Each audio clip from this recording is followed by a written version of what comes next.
Tayo po ay mag-umpisa na po ng ating pong Sabbath School program. Bago po tayo magpasimula ng ating pong pag-aawitan, tayo po muna ay yumuko sa isang panalangin. Dakila naming Diyos, amang banal na nasa langit, marami pong salamat sa araw ng Sabat na muli niyo pong ipinagkaloob sa amin. Salamat po na kami po ay muling nagising at dinala sa aming bahay-sambahan upang maibalik na muli ang aming papuri at pasasalamat sa inyong dakilang pangalan. Kinikilala po namin kayo bilang aming manlalalang at aming tagapagligtas. Sa oras na ito, hinihingi po namin ang patnubay ng mga anghel. Samahan po kami na sa aming pong pag-aawitan. Ito po ay makapagbigay ng kaluguran at kasiyahan sa inyo dyan sa kaitaasan. Gandin po, Panginoon, nilalapit namin sa inyo ang aming mga kapatid na kasalukuyan pa lamang pong naglalakbay patungo sa aming bahay-sambahan. Sila man po ay inyong ingatan, ilayo sa lahat ng kapahamakan at pahintulutan po na makarating sila ng ligtas at payapa upang makasama po namin sila sa aming pagsamba sa inyo sa umagang ito. Humingi po kami ng kapatawaran sa mga bagay na nagawa namin, na maging ito man po ay sa isip, sa salita at sa gawa, at pahintulutan po na maging karapat-dapat po kami sa pagbibigay ng papuri sa inyong dakilang pangalan. Salamat po sa patuloy niyong pagdinig sa aming dalangin. Ang lahat ng ito hinihiling ko po, alang-alang po lahat sa pangalan ni Jesus. Amen.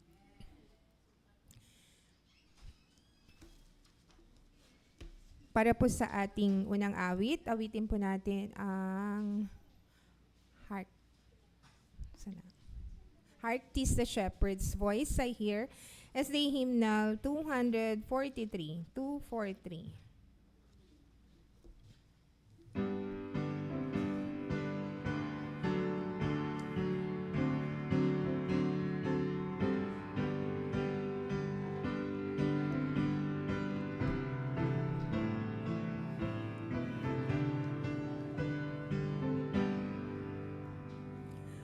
Hark 'tis the shepherd's voice I hear, out in the desert dark and drear, calling the sheep who've gone astray, far from the shepherd's fold away.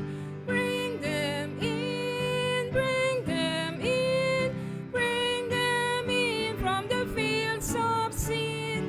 Bring them in, bring them in, bring the wanderers to Jesus, who'll go and help the shepherd kind, help him the wandering ones to find, who'll bring them back into the fold, where they'll be sheltered from the cold.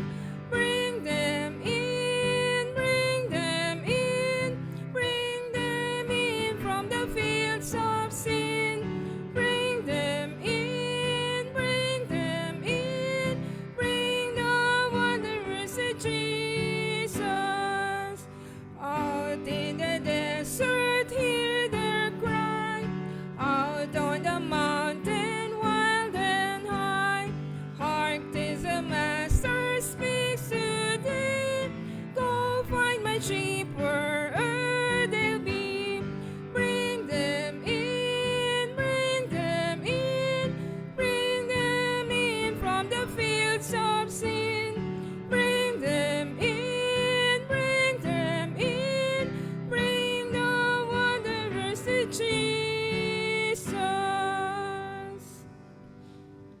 For our next song, let's sing Rescue the Perishing, SDA Hymnal 251.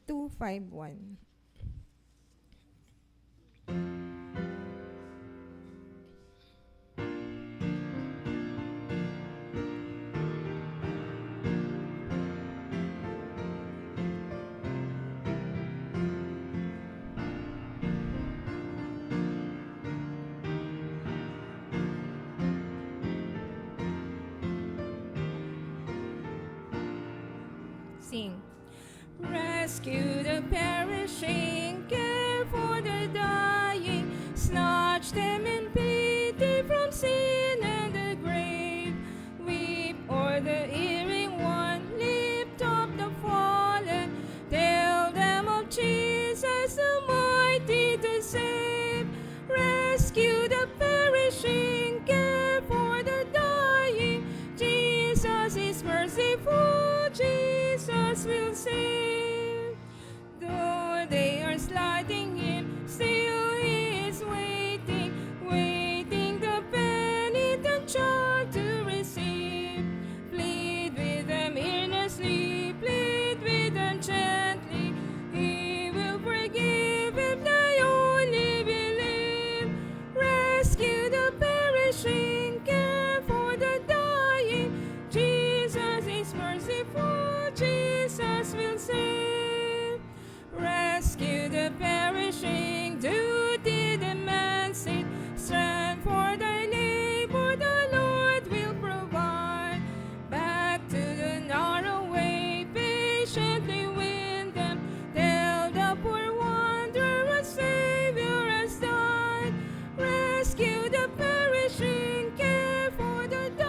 For our opening song, let's sing O Day of Rest and Gladness as the hymnal 259.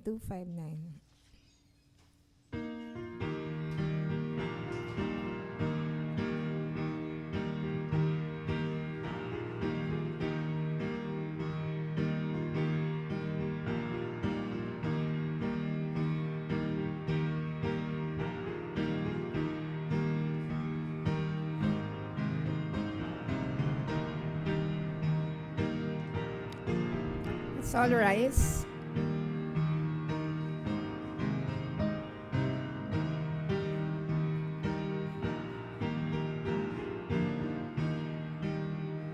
Sing.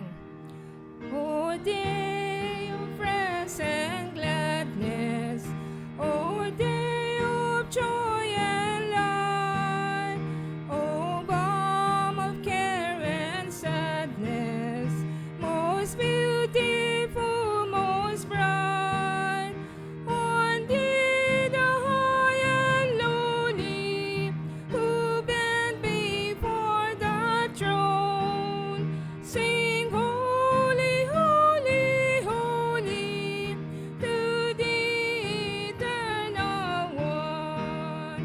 Thou art upon protected from storms that round us rise, our garden intersected with streams of paradise. Thou art a cooling fountain in life's dry, dreary sand.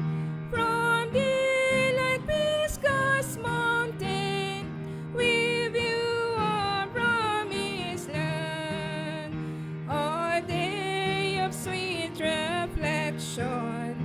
Thou art a day of love, a day to raise affection from earth to things above.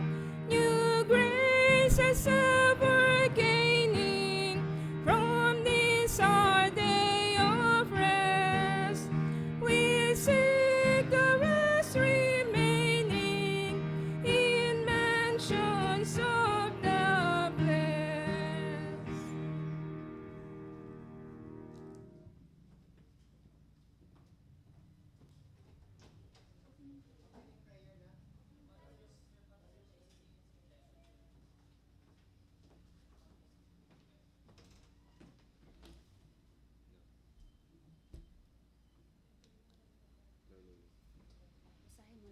Bago po tayo manalangin, basahin po muna nating sabay-sabay ang ating talatang sa uluhin ngayong linggo. Matatagpuan sa Esther 5:2. Begin. So it was when the king saw Queen Esther standing in the court that she found favor in the sight. And the king held out to Esther the golden scepter that was in his hand. Then Esther went near and touched the top of the scepter. Tayo po'y lumuhod. Let's pray. Panginoong Diyos, makapangyarihan sa lahat. Panginoon, salamat po sa biyaya na ibinigay niyo sa amin. Salamat po, Panginoon, dahil kami po inyong ginabayan na kami po yung makapunta dito sa inyong bahay-sambahan, Panginoon. Nawa po, Panginoon, ng mga kapatiran na hindi pa po nakakadalo dito sa inyong bahay-sambahan, Panginoon, ay gabayan niyo po sila, Panginoon. At nawa po sa pagsisimula po ng aming Sabbath School, ay ang mga lessons na aming matutunan ay may sa araw-araw po namin, Panginoon. Patawaran niyo po kami, Panginoon, sa aming mga pagkukulang at pagkakasala. Ito po ang aming hiling sa pangalan ng Panginoong Yesus. Amen.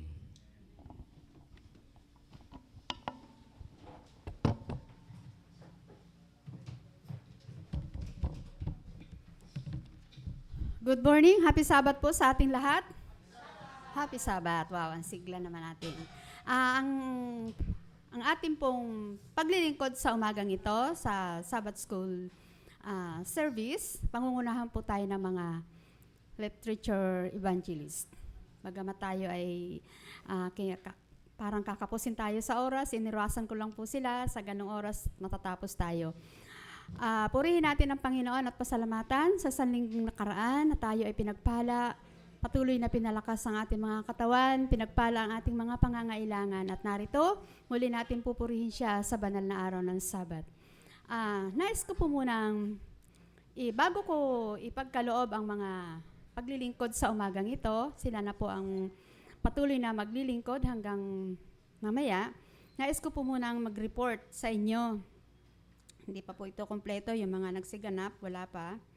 Nais ko lamang pong i-report sa inyo ang offering natin. Wow, praise God, napakataas ng offering natin. Sabbath school, ilan lang po talaga tayong umaattend ng Sabbath school. Pero ang offering po natin last June 7 ay umabot po tayo ng 2,253 pesos. Para sa mga bata po naman, umabot ang mga bata ang kanilang mga handog ng 170. So ang kabuuang offering po natin ay 2,423. Pasalamatan natin at patuloy tayong pagpalain ng Panginoon at malaya tayong magbigay ng mga handog para sa ating gawain. Happy Sabbath po sa ating lahat. Pagkakaloob ko na po kung ano man ang pagkakasunod-sunod ng kanilang paglilingkod sa umagang ito.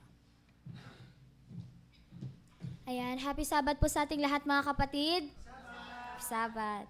Ayan, pinangunahan po tayo ng inspiration ng ating song leader. Sinundan ito ng opening prayer ni Mr. Darius Planios. Sinundan ng welcome remarks ng inyo pong likod, Erlyn Joy Enad. Susundan ito ng special song ng Meta X, ang promotional talk ni Mr. Caleb, panel interview ng Meta X, at tatapusin ito ng closing song at closing prayer. Ang programang ito ay magaganap ayon sa aking mga sinabi. Maraming salamat po.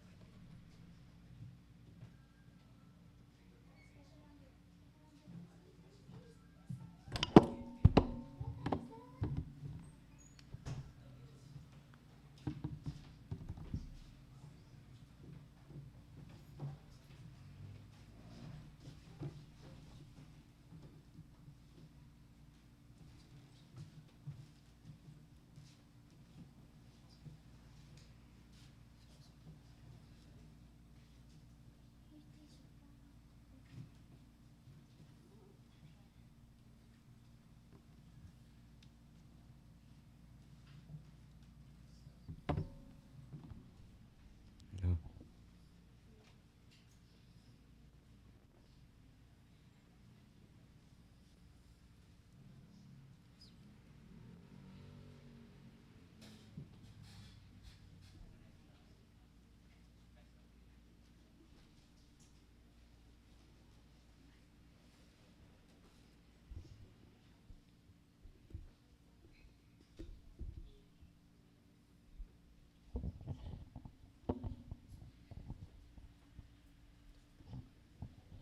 Good morning, everyone, and happy Sabbath. We'll be rendering a song, As We Gather, and Steadfast Love of the Lord.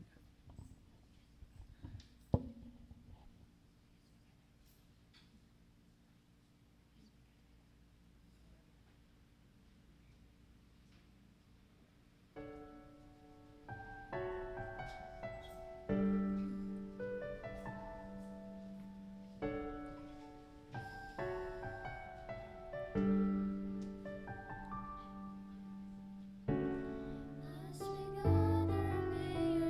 gather, may we glorify your name. Knowing well that as our hearts begin to worship, we'll be blessed because we can. We'll be blessed because we can. As we gather, may your spirit work within us. As we gather, may you glorify your name. Knowing when as our hearts begin to worship, we'll be blessed because we can. We'll be blessed because we can.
every morning.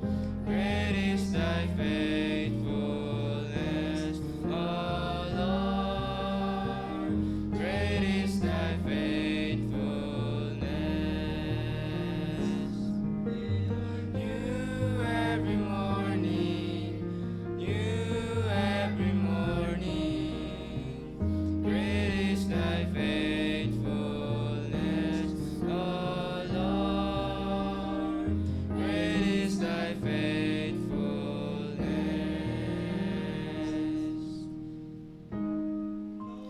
Now that as our hearts begin to worship, we'll be blessed because we can. We'll be blessed because we can.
Andun sila.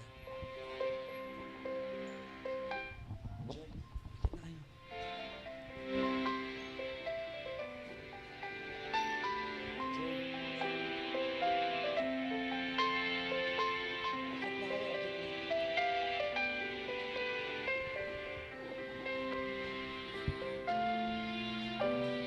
Dito sa baba.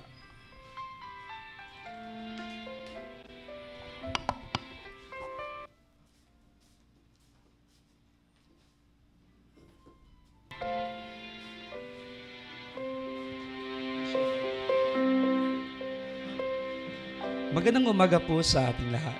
Sa pagkakataong ito, atin pong matutunghayan ang isang presentasyon, People Preparing for Heaven, Preparing People for Heaven. Isang kwento ng isang pamilya na kung saan ay maghahatid sa atin ng isang napakagandang kwento. Kwento ng pag-asa at leksyon sa bawat isa galing sa ating Panginoon. Sa isang maliit na barong-barong sa tabing ilog, masaya at payapa ang munting pamilya ni na Miguel at Maria. Si Miguel ay isang karpinterong may maayos na kita at sa kabila ng kahirapan, sapat ang kanilang pangangailangan. Si Maria naman ay isang mapagmahal na ina at si Inday at si Dudong ay ang kanyang mga masunuring anak.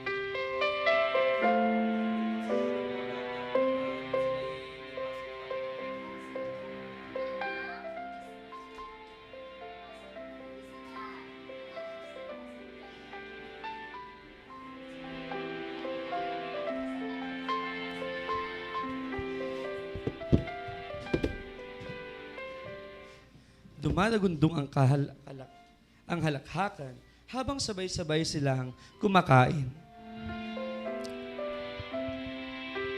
Kumain na ba sila?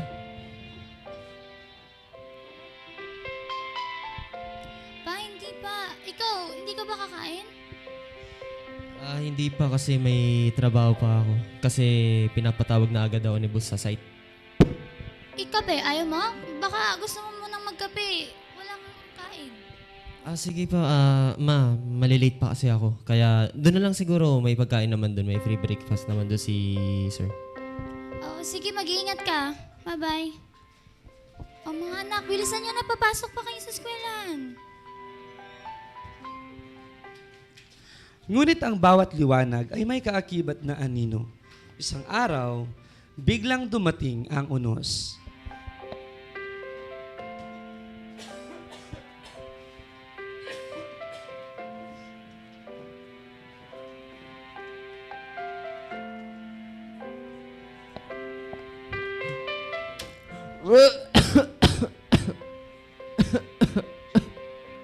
Ma, yung gamot ko, ma. Pa, ano nangyari sa'yo? Ba't parang inuubo ka ata? Siyempre, siguro sa trabaho ko lang to na ano. Sige, kukuha ko ng gamot mo. Nagkasakit si Miguel. Matagal siyang di nakapagtrabaho. Unti-unting naubos ang kanilang ipon. Lumipas ang mga araw, tila naging malamig si Miguel. Ma, yung gamot ko nga. Sige, wait lang. Takal. Ito. Inuubo ba ako? Masakit ulo ko. Paracetamol yan. Sabi ko yung salbutamol. Ay, wala tayong salbutamol. Pwede naman siguro to. Kaninang wala pa ako dito, hindi ka bumili. Ay na nga yan. Bibili ako mamaya. Huwag ka mag-alala. Ngayon na. Sige. Hira talagang asawa to. Hindi na siya ang dating ama na masiyahin at mapagmahal sa kanyang pamilya. Natuto siyang lumabas, uminom, at magpakasama sa maling barkada. Pre. Nasaan na kayo? Nasaan na kayo? Pupunta na kayo? Sige. Ay, nandiyan na kayo sa pinto. Boss! Bossing! Ay, kanina mo babae nahantay? Nandito lang ako sa bahay. Hindi, nasa labas to nag-aantay, pre. Oh, ba't ikaw lang mag-isa? Wala si pare ko eh. Ay, pinagalitan ang asawa eh. Ay, pinagalitan ka sa abay. Asawa, no? Ba't isang baso lang? Dalawa tayo. Hindi, balitan lang yan. Ano ba yan? Sige na nga. Yung baso sa bahay. O, ano yan? Oh. Ikaw muna. Parang others ka naman eh. Ay, tapos na, ikaw naman. Ano ba yan? Parang patak lang naman yung inano mo. Tas sa akin, buhos. Lugi, boy. Ikaw muna. Ikaw ulit. Lalasing mo yata ako, pare. Oo. Ay, ka. Tapon. Yan, oo. O, ikaw ulit. Sabi yung mga asawa, pre, perwisyo talaga yan, no? Oo, inom ka ulit. Grabe yung naranasan sa bahay, puro putak. Ha? Ay, paano naman yung asawa ko, boy? Boy, inuubo ako, boy. Alam mo yung binigay sa akin gamot, boy? Paracetamol, boy. Sabi yan, hindi na nga lang gagawin eh. Ayun lang gagawin. Hindi mo pa alam kung ano yung sakit ng asawa mo. Masakit ba yung ulo? Nuubo? Minsan, nakaraan, ang sakit ng tiyan ko, ibang gamot yung binigay sa akin, boy. Ayun, kung nagtatrabaho yun sa pharmacy, boy, tanggal yun. Baka nga di tanggapin yun eh. Pero yung pre, yung may dumaan na chicks doon ng kahapon. Ganda, no? Ay, nako. Eh, nakita mo yung bata. Di ba, boy? Yung bata, boy. Ganito. Grabe yung bata. Nagnakaw siya, boy. Tapos nung nahuli ng aso, kinagat siya, boy, ng aso, boy. Napasama si Miguel sa kanyang pagbabarkada. At hindi na malayan na kinakain na po siya ng panibagong sistema. Sistemang mapapalayo sa kanyang pamilya. Sige na, boy. Uwi ka na, boy. At pauwi na yung asawa ko. Di ba eh? Binilhan niya na ako ng tamang gamot. Pakokak pa rin tayo, ha? Walang iwanan, ha? Alpakokak. Di naman yun. Lasing ka na talaga. Alis ka na nga. Tagal naman talaga ng asawa ko. Kung pinagkagawa nun sa buhay. Ngayon ka lang tumating. Ay, kasi naghanap pa ako ng bibilhin ko na gamot sa'yo eh. Eh, nasa tapat lang yung pharmacy ah. Wala na silang gamot para sa ubo. Ano ba yan? Pupunta pa Pharmacy, ako ng- walang gamot sa ubo. Ay, nako. Oh, Nakabili na ako. Ito na. sige. Patulogin mo yung mga bata. Ang dating mapagmahal na si Miguel, ngayon naging marahas. Dahil sa galit, pagod at alak, nagsimulan na siyang saktan si Maria. Oh, yung mga labada. Sa kapitbahay yan ah. Uunahin ko yung muna yung mga labahan kasi pa wala na tayong pera. Ang dami mong oras kanina. Hindi mo inuna yung labahan ko, pati labahan ng mga bata.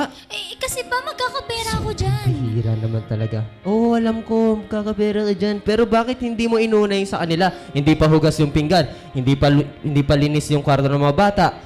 Ang gulo ng mga gamit. Yung mga school supplies na akalat. Ano ba yan? Gagawin ko yan lahat mamaya. Nagtatrabaho ako sa umaga. Kailangan ko pang gawin lahat ng gawain sa gabi. Makakapag-antay yan. Ako ang hindi makakapag-antay. Kaya unahin mo muna to, pati yung mga labahan ng mga bata. Pa, kailangan ko unahin yung laban ng mga bata. Kailangan ko unahin yung sa kapitbahay kasi kailangan natin ng pera. Wala na tayong bigas, wala na tayong pangulam. Unahin mo. Yung sa akin? Yung sa kapitbahay. Sige, uunahin ko. Sige na, uunahin ko yan. Huwag ka mag-alala. Babalik ka o 5 minuto pag di pa nakababad yan. Si Maria na ngayon ang bumubuhay sa kanilang pamilya. Naglilinis ng bahay, naglalaba, kahit anong mapagkakakitaan.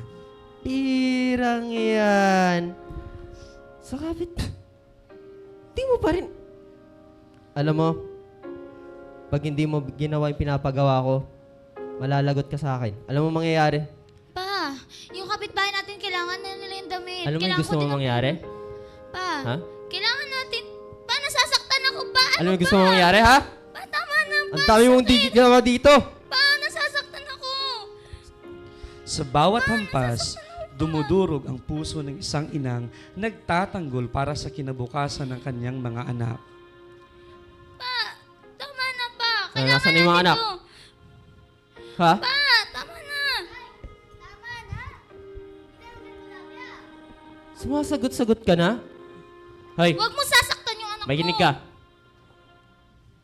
Yung pera na pinapantuition mo doon sa eskwelahan, tas ayun yung natututunan mo sa eskwelahan, sayang yung pera ko. Ha? Paano ba nasasaktan yung bata? Alam nyo kayong tatlo, hindi kayo marunong makisama kayong tatlo eh. Gusto nyo, laayasan ko kayo? Pero mabuti nga naman, hindi ko na kailangan tanungin. Mas marunong pa maisama yung mga barkada ko. Paano pa? Pa, bumalik ka nga dito, Ang Miguel! inang naghihinagpis ay hindi sumuko. Ang bawat pasa ay naging panalangin. Ang bawat luha ay panawagan sa langit. Mga anak, huwag kayong magagalit sa papa niyo, ha? Tandaan niyo, magbabago pa ang papa niyo. Kilala ko siya. Magbabago pa siya. Pagdasal natin siya.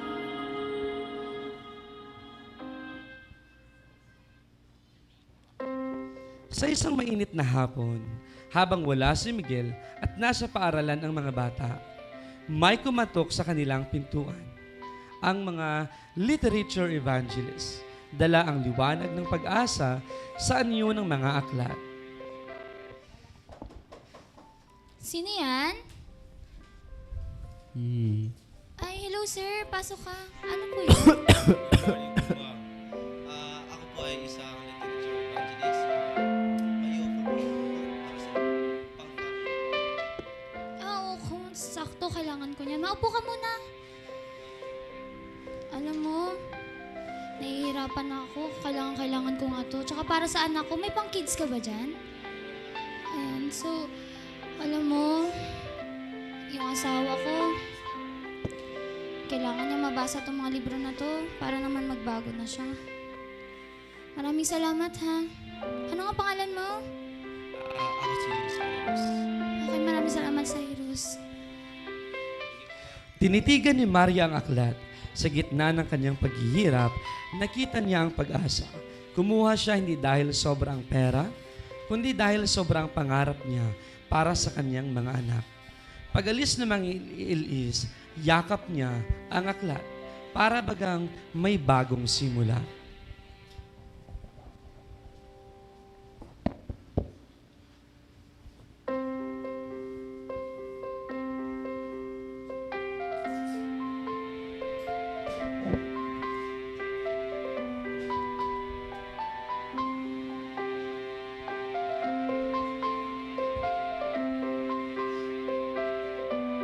Pagka-uwi ni Miguel, nakita niya ang aklat at sa halip na matahimik, sumabog siya sa galit.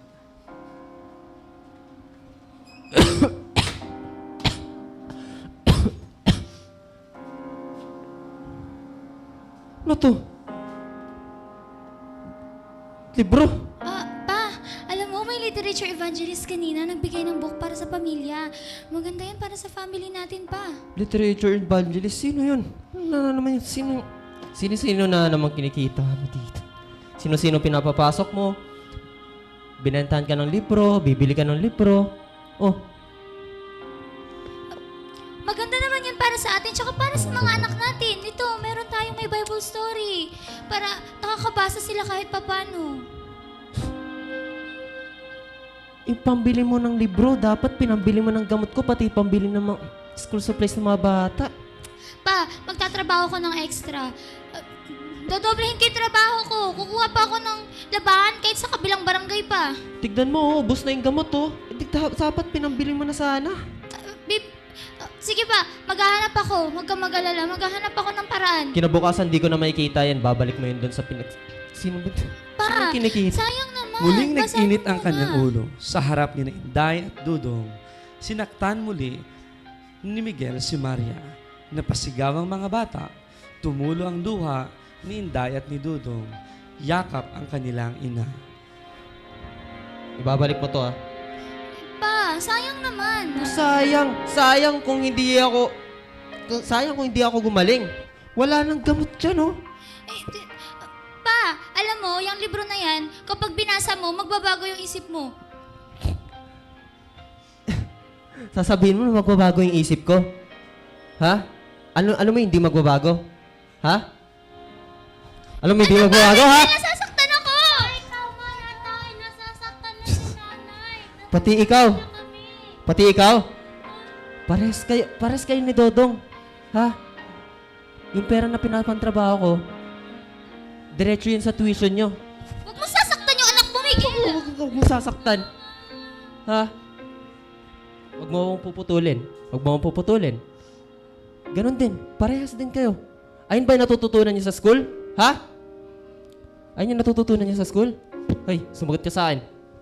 Ano ba? Nasasaktan mo yung bata, Miguel! Lumaya si Miguel. Nagpalipas ng gabi sa kalye. Miguel, bumalik ka dito! Ano ba? Sa bisyo at kanyang mga masasamang kaibigan. Sa kasinungalingang akala niya'y makakapuno sa kanyang pagkukulang. Mga anak, tandaan niyo huwag kayong mawawala ng pag-asa. Magbabago ang papa niyo. Maniwala kayo sa akin, magbabago ang papa niyo. Pag-pray natin si papa niyo.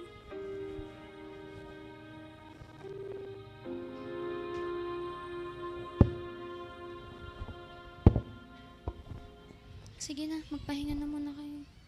Sa kalagitnaan ng gabi, sa pag-iisa ni Miguel, bumalik ang kanyang alaala, ang iyak ng kanyang anak, ang luha ng kanyang asawa, at ang aklat sa kanyang mesa.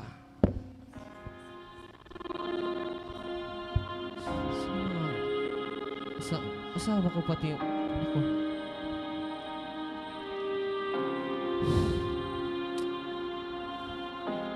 Ito ba itong libro na binili mo sa akin?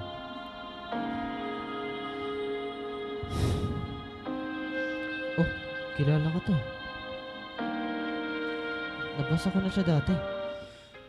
Panahon na may trabaho pa ako.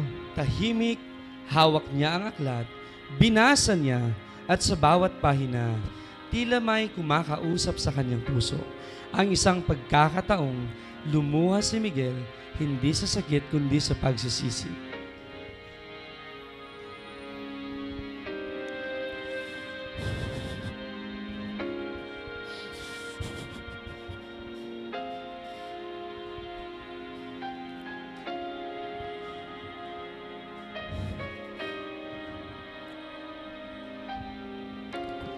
Nagising ang pamilya sa yakap ng ama. Si Miguel, tahimik na lumuhod sa harap ni Maria at ng kanyang mga anak. Humingi ng tawad, hindi sa salita lamang kundi sa puso. Nagbalik siya sa pananampalataya, iniwan ang bisyo at pinili ang pamilya. Ma, gising na. Pa, bumalik ka.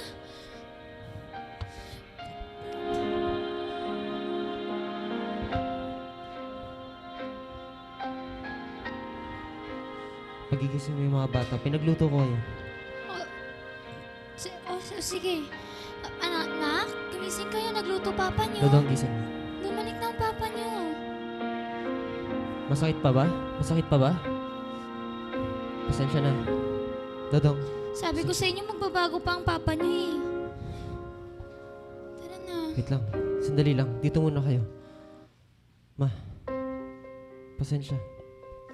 Wala yun. Alam kong magbabago ka. Hindi ako nawawala ng pag-asa sa'yo. Nak, mga anak. Pagpasensya niya si tatay ha. Masyado lang akong nalubog. Masyado hindi ko alam yung gagawin ko eh. Nawalan ako ng trabaho. Nalulung ako sa bisyo. Nasaktan ko kayo. Patawarin niyo ako. Magbabago ako para sa inyo. Oh, tara na. Kumain na tayo at mag-worship pa tayo. Sige na. Unahin niyo muna yung worship. Sige.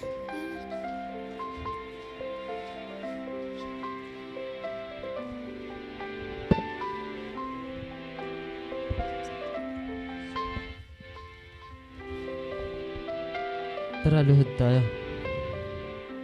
Mga anak, lumod tayo para sa panalangin.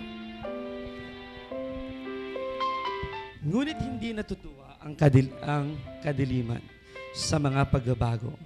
Dumating ang isang bagay na hindi niya inaasahan.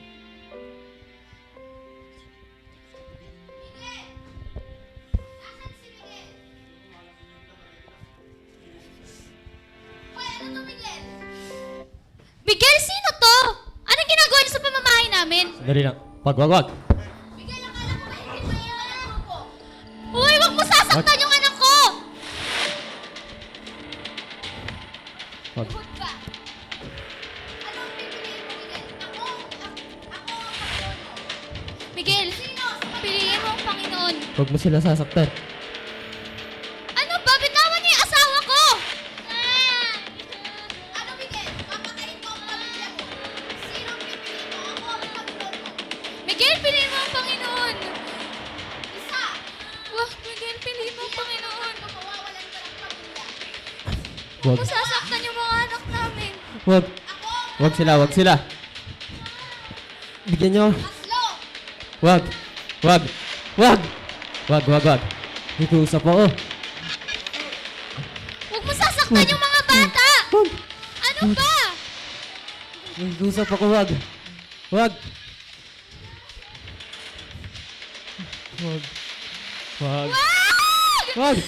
Tolong! Day! Day! Wag.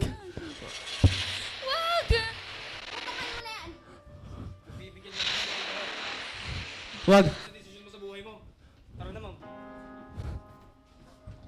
Namatay ang kanyang mga Ma! anak at asawa sa harapan ni Miguel. Ngunit ang pag-asang kanyang pinanghahawakan ay maghahatid sa kanya Dong! sa pagtatagpo Dong! hindi niya kailanman pagsisisihan. Ang makitang muli ang kanyang pamilya sa langit na bayan sa dulo ng walang hanggan. Ang eksenang ito ay nagpapakita kung gaano kahalaga ang pag-asang makakamta ng taong lumalapit kay Kristo mula sa pagbabasa ng ating aklat, bagamat sinubok ng mundo ang kanyang salita at pangako, ang siyang magiging sandata ng bawat mananampalataya, maging buhay man ang kapalit.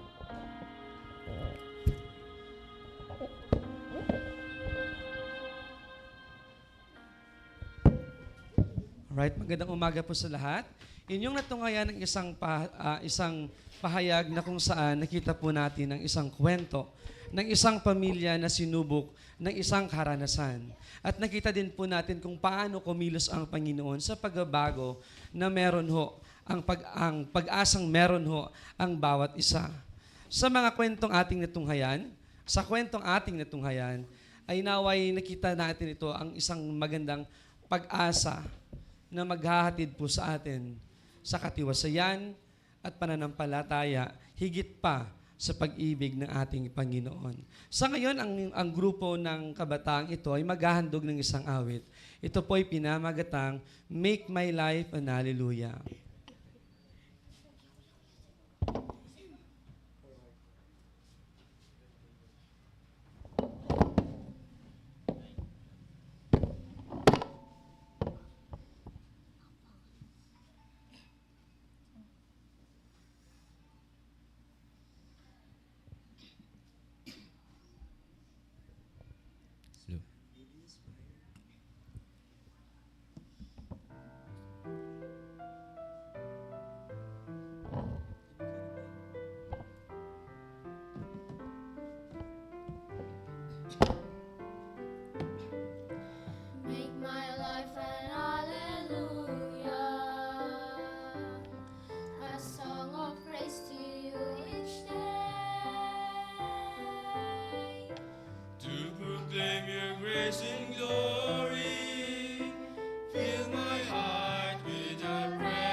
Ayan. Happy Sabat po muli sa ating lahat, mga kapatid. Ayan. So, nagustuhan niyo po ba ang mini-skit na aming ginawa? Ay, hindi po kami prepared, pero thank God kasi nairaos namin ito ng matagumpay. So, yan, para po sa ating susunod na programa, ito po ay tatawagin nating panel interview.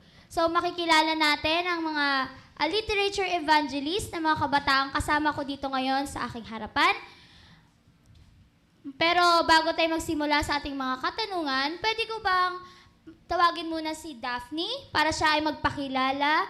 Anong pangalan mo, yung age mo, at anong experience mo sa pagli-literature evangelist? Happy Sabat po mga kapatid.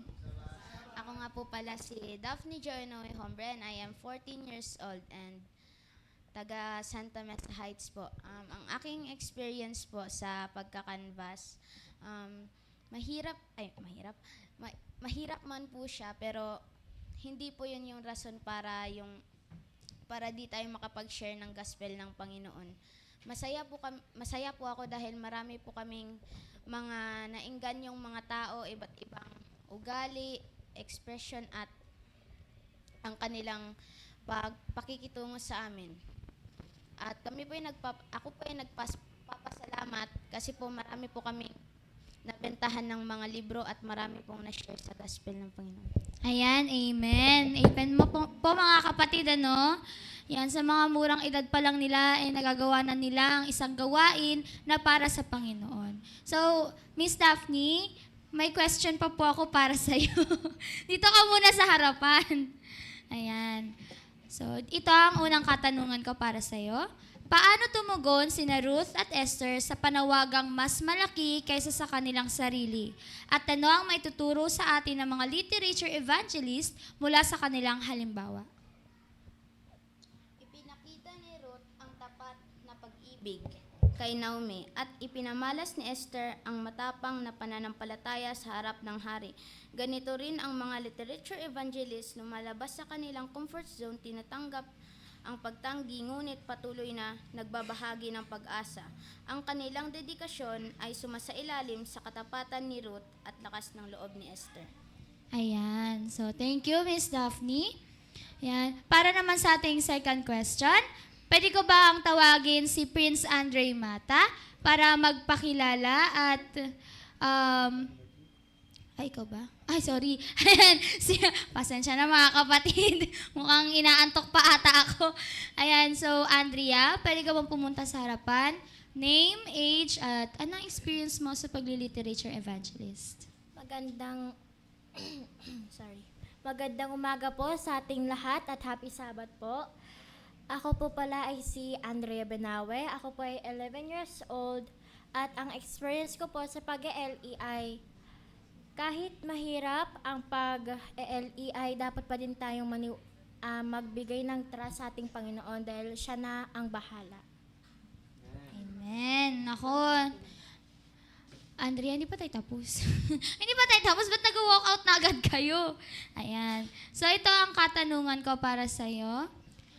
Ano ang personal na sakripisyo ni Ruth at Esther para sa kanilang misyon? At paano ito kahalintulad sa karanasan ng mga literature evangelists sa ating panahon? Iniwan ni Ruth ang kanyang bayan at seguridad para yakapin ang Diyos ni Naomi.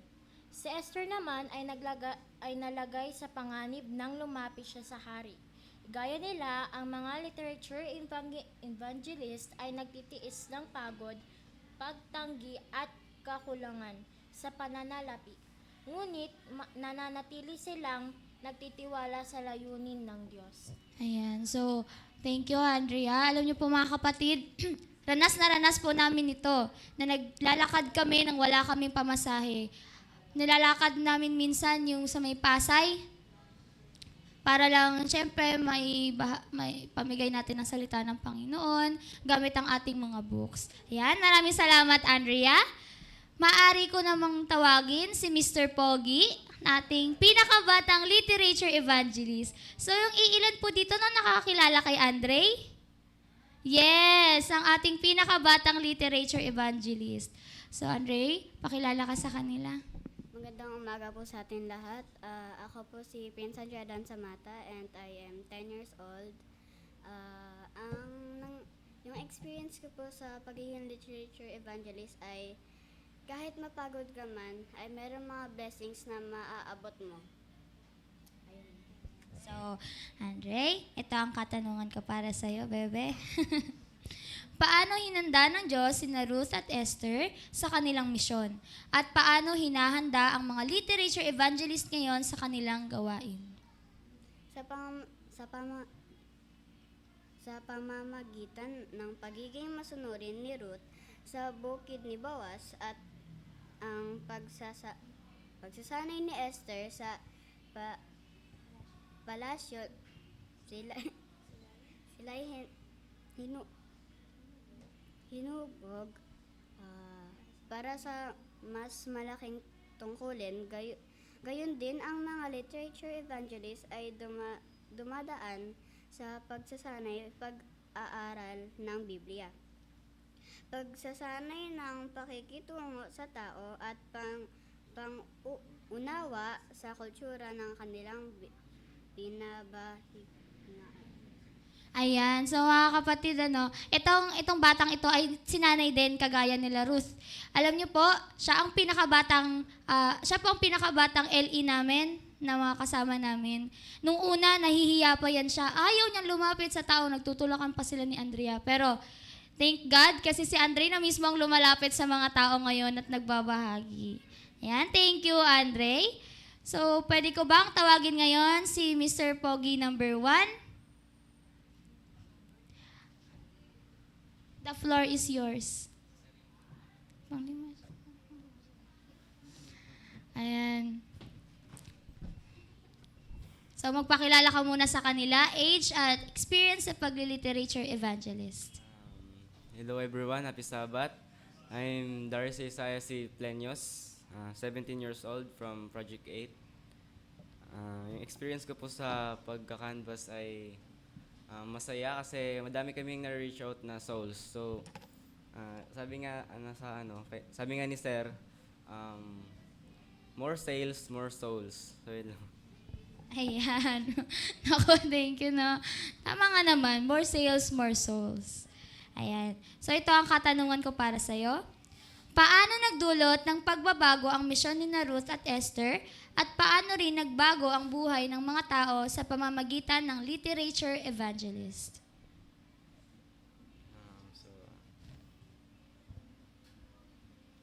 Ruth's faith led to inclusion in the lineage of Christ. Esther's bravery represent her people from destruction.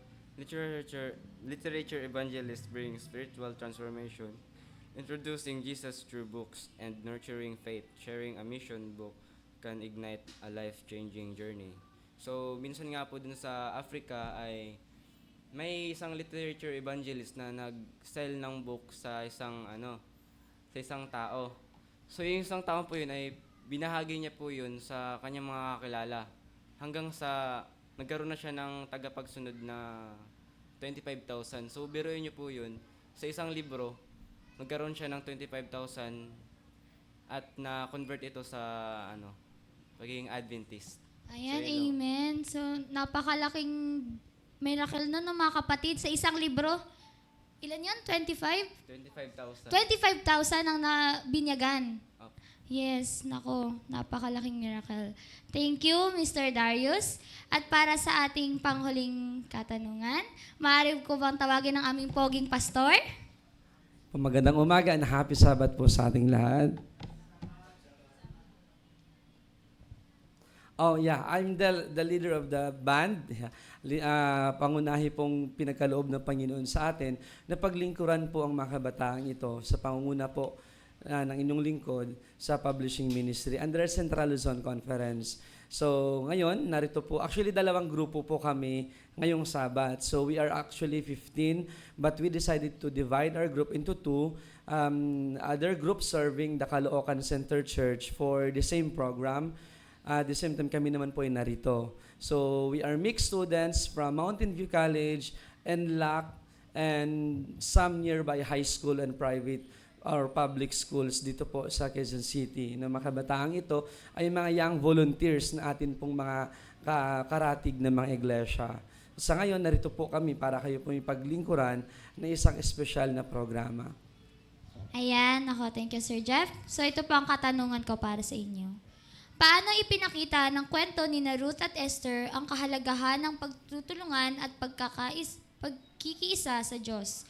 At anong aral dito para sa mga miyembro ng iglesia sa pakikiisa sa mga literature evangelist? Alright, sa lesson po natin, natatandaan po natin mga nakaraang gabi sa atin pong pag-aaral, ang kwento ni Ruth at ni Esther. Ang suporta na pinanggaling, ang kalakasang loob na meron po kay Ruth at kay Esther ay pinagkaloob ng Panginoon dahil sa suporta na meron ho sila. Kung matatandaan po natin si Ruth, ay meron po siyang Naomi. Na dahil po sa kabutihang loob na nakita po niya sa pagtanggap ni Naomi sa kanya, ni kahit siya po ay isang Moabite o galing po sa Moab, sa bayan po ng Moab, ay hindi naging hadlang para kay Naomi na tanggapin siya kabahagi ng kanyang pamilya. Bagamat naging malungkot at nagkaroon ng trahedya, ang pamilya ni Naomi nang namatay ang kanyang asawa at ang kanyang dalawang anak, nang nagkaroon ng isang malaking desisyon para kay Naomi na bitawan ng asawa ng kanyang mga anak, si Oprah at si Ruth, ay mas pinili pa rin po ni Ruth na manatili sa panig ni Naomi sapagkat ang kanyang paniniwala kung sino ang inyong bayan ay aking maging bayan, kung kaya o ikaw ay mamamatay, ako rin po ay mamamatay, at kung sino ang inyong Diyos ay magiging Diyos ko. Isang panunumpa, isang pagtitiwala na ipinakita ni Ruth sa bayan at sa Diyos ni Naomi.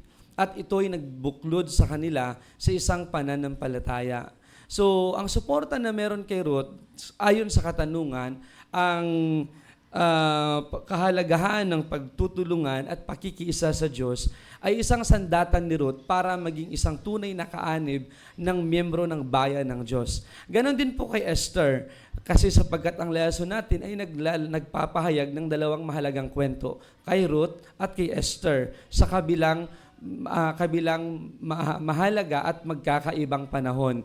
Kay Ruth ay kay Esther naman, meron po siyang Mordecai. Dahil kay Mordecai ay nagkaroon po siya ng lakas na loob para harapin at iligtas ang kanyang bayan. Kung wala ang mga suportang ito, ay hindi magiging katangi-tangi ang mga babaeng ito sa pagharap ng pagsubok na meron sila. Women's Month celebration, ika nga ngayon, di ba? Ang mga babaeng ito ay meron pong isang mahalagang mensahe sa bawat isa. Dahil po sa suporta na meron sila natanggap sa kanilang pamilya, sa komunidad at sa iglesia. Sa kwentong ito ay meron din pong katulad na pangailangan ng ating mga manggagawang literature evangelist. Hindi magtatagumpay ang mga kabataang ito kung wala ang suporta ng ating iglesia, ng ating pamilya, at ganoon din po ng ating komunidad. Kung wala ang inyong mga referrals na ibinibigay sa kanila, kung wala ang panalangin at suporta na inyong iniaabot sa kanila, ay kailanman hindi magtatagumpay ang makabataang ito. Tulad ni Ruth at ni Esther, nakatanggap po sila ng suporta na nanggagaling sa Panginoon na nagpapatatag sa kanila para maging isang matagumpay na manggagawa ng Diyos sa kanilang mga panahon. Nawa ang suportang ito ay patuloy na ating ipagkaloob at ipadama sa makabataang sa inyong harapan.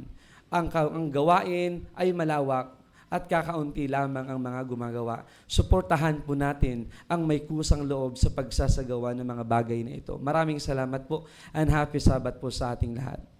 Ayan, amen. Happy Sabbath po ulit. So, hindi po pala ako nagpakilala mga kapatid, ano? Ako po pala si Erlyn Joenat, 19 years old, at isa po sa mga literature evangelist. Yan. Maraming salamat po ulit.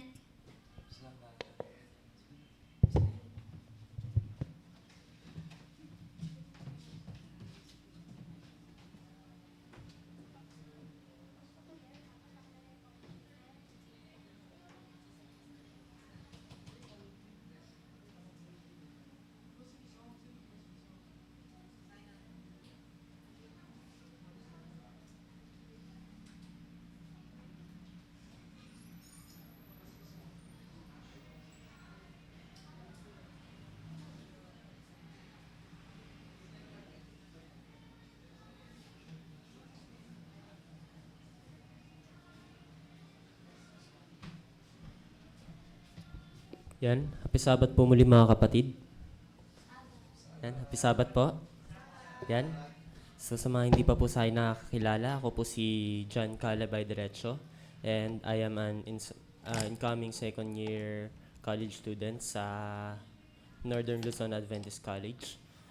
And I'm giving a short testimony, siguro mga 5 to 10 minutes lang po, no, na all about my experience as a literature evangelist, student literature evangelist dito po na naka-assign sa Central Luzon Conference.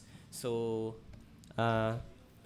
my experience first as a literature evangelist, student literature evangelist, at first, it was actually a subject requirement sa amin because I am a theology student. So, isa sa mga requirement namin is to canvas books.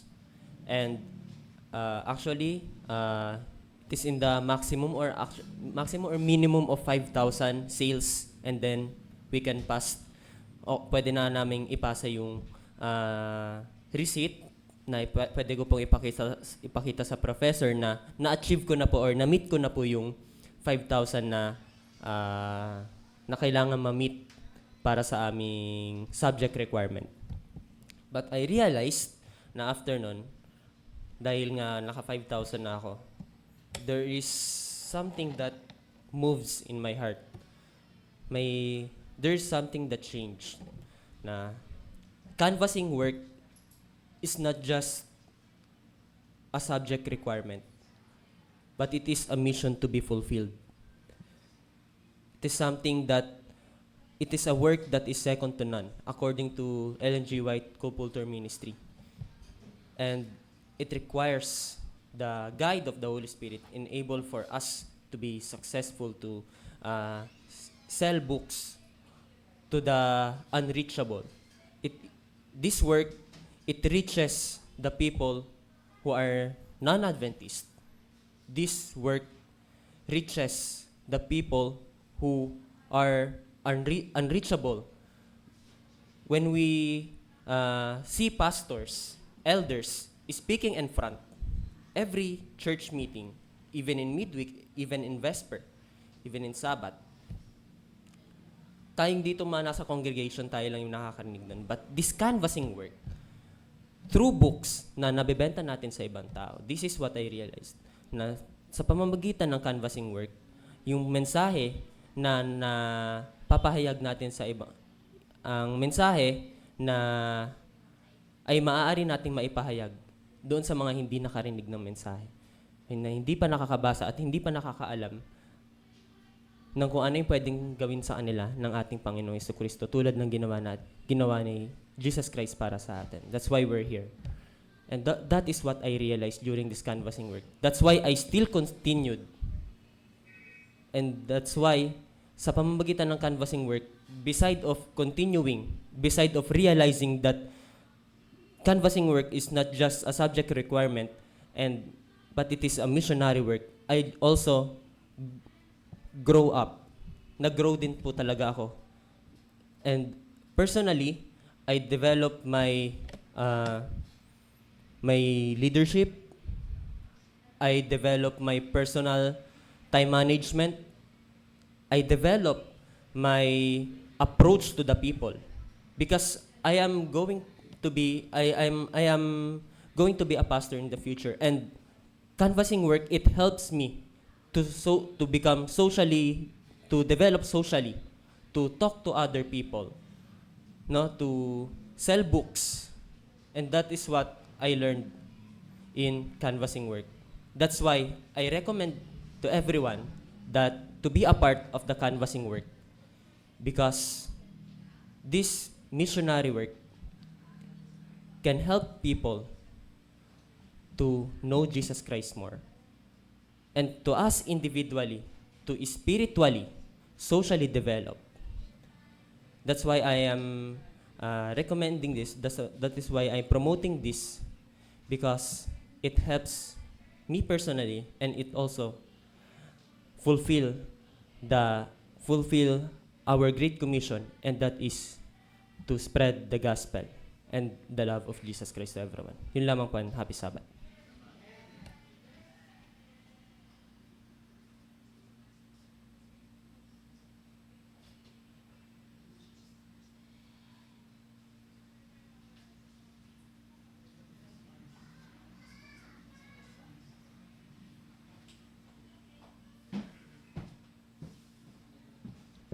Meron pa po tayong oras para sa ating lesson.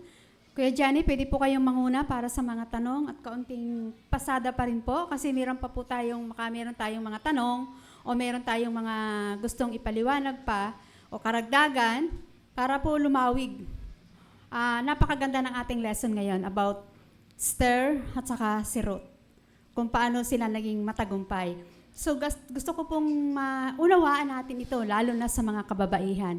So, Kuya Johnny, pwede po kayong manguna. Kaunting ensayo, hindi pala ensayo, dagdag, karagdagan. At kung sino pa po may karagdagan o susog o may tanong, atin pong pagsalusaluhan, marami naman pong sasagot kasi meron pa po tayong oras. Mas mapapaaga po tayo. Okay po.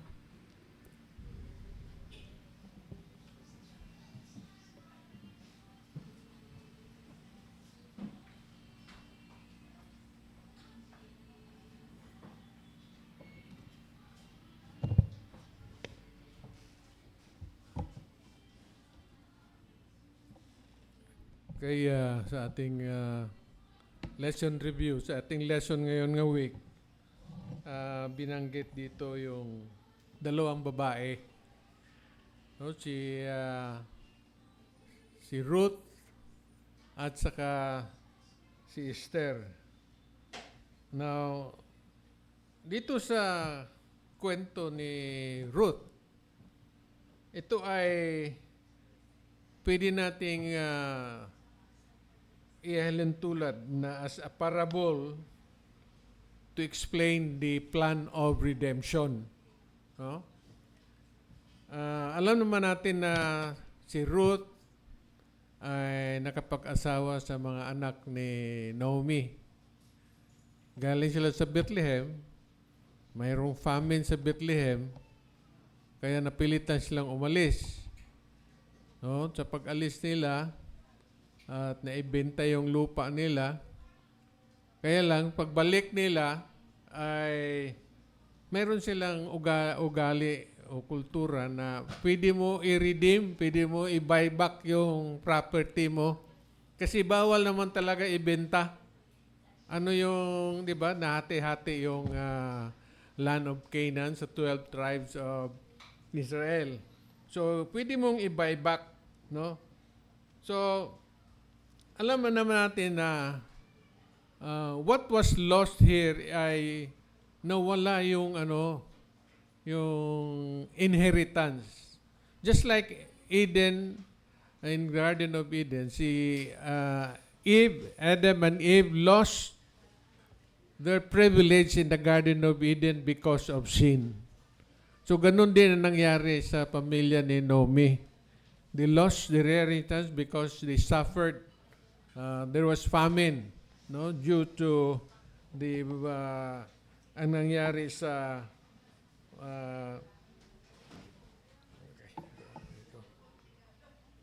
So dito sa kwento ni Ruth, ang sa sinabi ko na has something to do with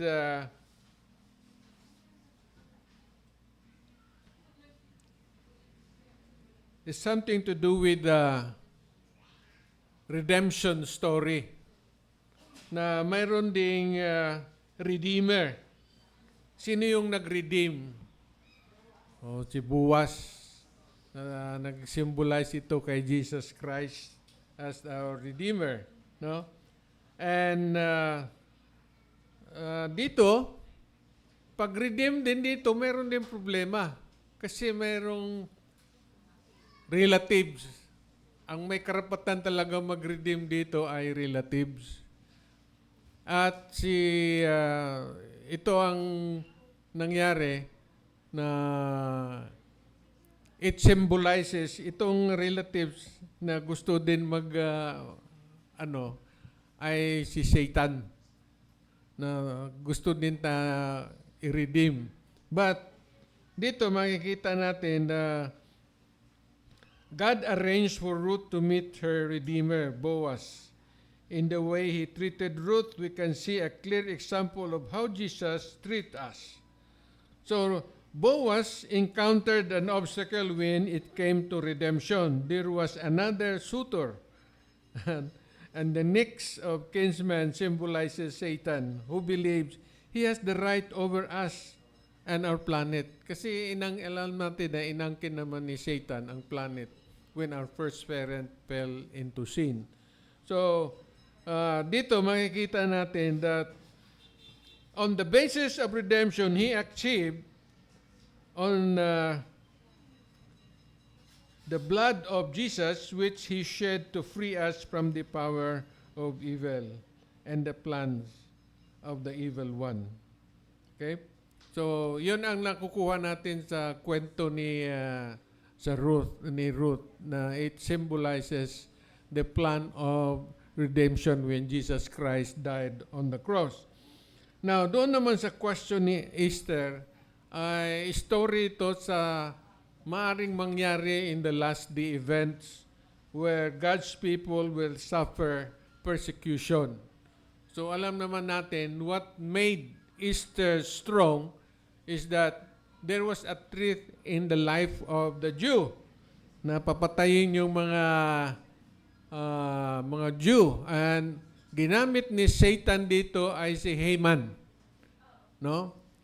And when Esther knows about it, he was worried and he wants to save the Jew.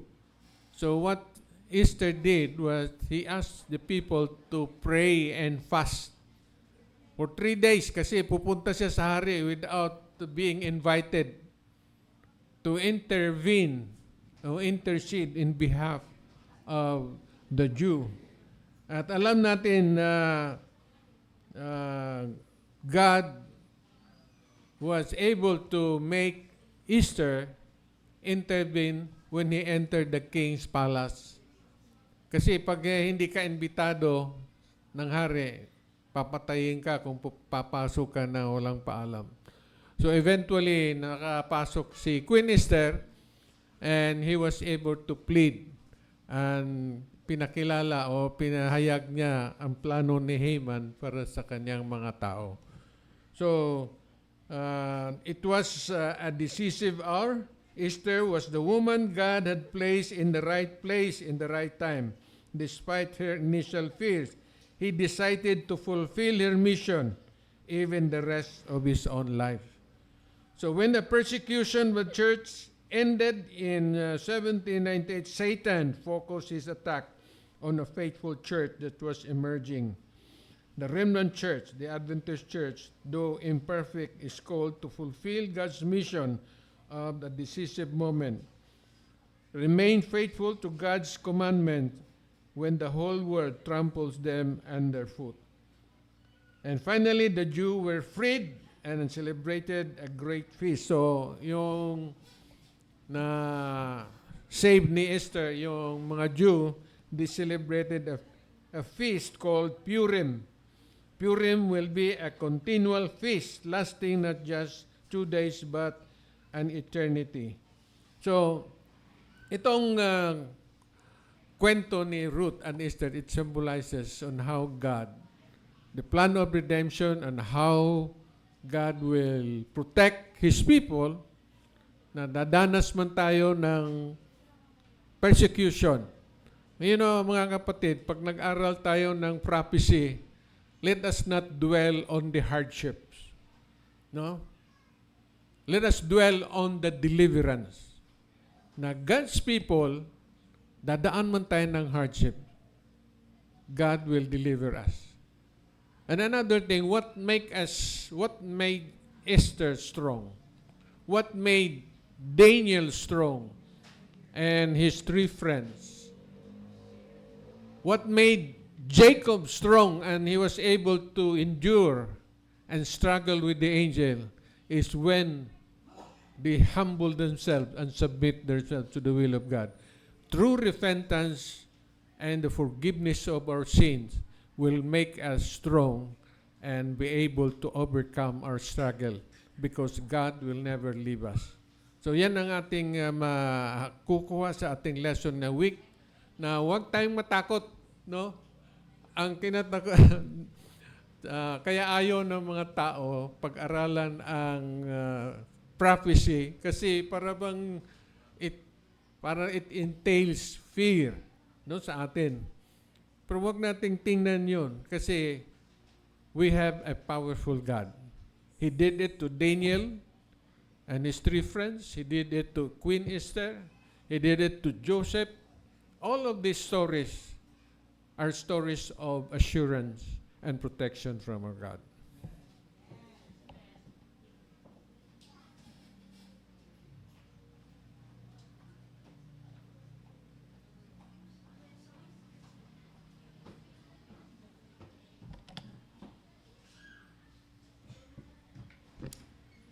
Dahil tayo po ay nagsiselebrate ng Father's Day, gusto ko pong anyayahan ang lahat ng mga tatay at nagpapakatatay. Ano po? Dito po sa unahan, maging bisita man po kayo, o anak, pakuha nga ng box dun sa sa likod. Meron pong tokens na ibibigay sa inyo. Regalo nyo sa mga nanay nyo. Sa mga, sa asawa nyo pala. Yun nasa box, yun nasa upuan.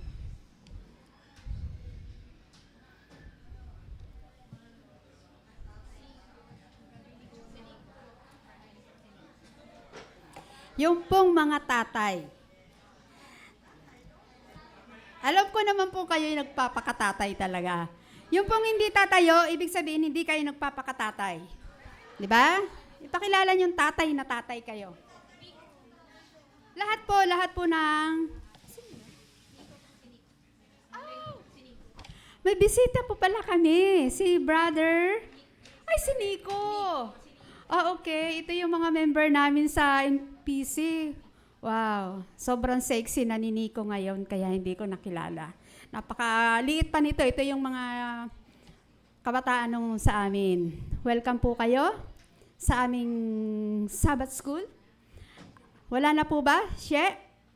Representative ka ni Jazz? Brother Jazz? Kasi, sino pa? Kayo po ay, Sister Marian, paki-assist ng ating ipamimigay bini sa ating mga tatay. Nako, paano ba ito? Dagdag ito sa bagahe ninyo sa airplane. Brother Nico, brother... Baka mag-over baggage kayo, ha? Salamat sa inyong pagbisita sa amin, Brother Nick. Wow. Sige. Pabigay po natin yan, tokens para sa mga tatay. Opo. Yan po ay regalo ninyo sa mga nanay. Alam ko ang nanay pang naglalaba, ngawa ng ngawa. Di po ba kasi pagod? Sorry. Kayo po? Hindi pa? Wala. Okay. Wow. Pabango. Spray nyo. Dagdag yan sa bagahe. Pag kayo pumunta ng US, extra baggage yan. Okay po? Dumaan lang po yan sa inyong mga kamay, pero totoo sa nanay yan. Ito po yung maalwan na i-order at saka naiipadala ko na dito. Opo. Pagkuhan po, pag walang-wala po kayong pabango, pwede nating i-spray yan. Okay? Kayo po ay mga tatay. Ako na lang po ang mananalangin sa inyo habang tayo po ay nakaupo sa ating mga upuan. Tayo po ay manalangin. Makapangyarihan namin Diyos na ang tahanan ni nasa mga langit. Narito po ang tatay ng aming iglesia. Inyo po silang ginagamit sa gawain at patuloy na gagamitin. Ano man po ang mga gawain na nakaatang sa kanilang mga balikat, magagampanan po ito, Panginoon, nakasama ang iyong banal na proteksyon at ang banal na Espiritu ang gagabay. Bigyan sila ng karunungan at kaalaman na nagmumula sa iyo upang sa ganon, magkaroon kami ng kaalaman upang maisagawa namin ang mga gawain na nakaatang sa kanilang mga balikat. Magtulungan, Panginoon, kami sa pangunguna ng mga tatay namin dito sa aming iglesia, maging sa tahanan, maging sa pamilya, Panginoon. Gamitin mo po sila maging isang matibay na ehemplo, isang matibay na pundasyon upang sa ganun maging matibay ang pamilya. Sila po ang haligi ng tahanan na inyo itinakda sa bawat tahanan. Kaya nga po, Panginoon, bigyan sila ng kalakasan, pagpalain ang kanilang mga hanap buhay, pagpalain ang kanilang mga kalusugan, at patuloy kaming sama-samang gagawa kasama ng aming mga kapatid. Marami pong salamat, Ama, sa pagtugon at pagdinig sa aming panalangin sa pangalan ni Jesus. Amen. Yan po. Salamat. Sister Bambi. Tapos na ba kayo? Tapos na. Habang umaawit po tayo ng ating closing song ng Sabbath School, ating pong lilikumin ang ating mga handog.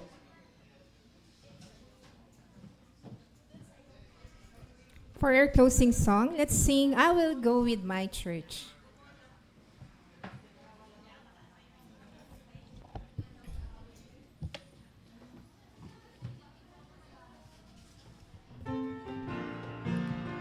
Let's all rise.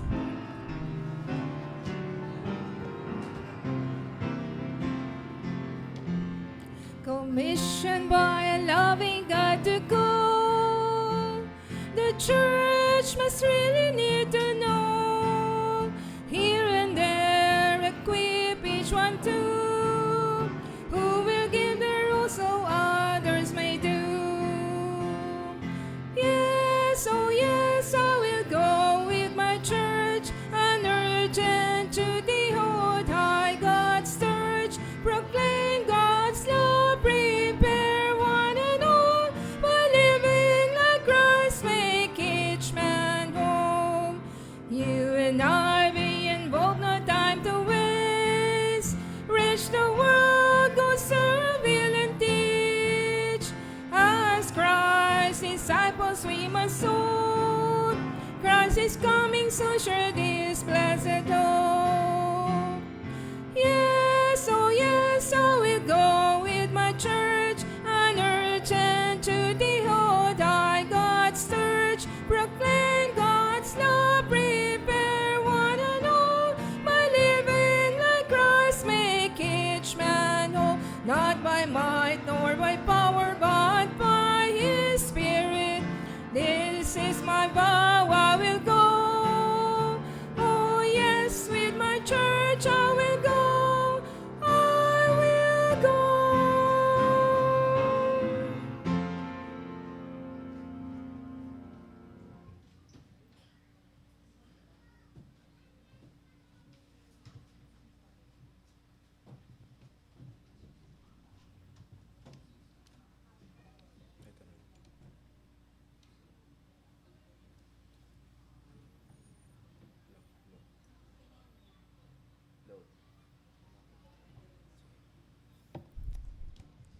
Tayo po yumuko para sa panalangin.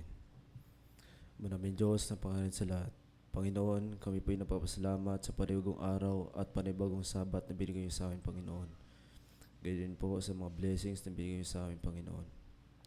Panginoon, gaya din po, Panginoon, napapasalamat po kami, Panginoon, sa mga problema at pagsubok na amin naranasan, Panginoon, para kami ay maging matatag, Panginoon.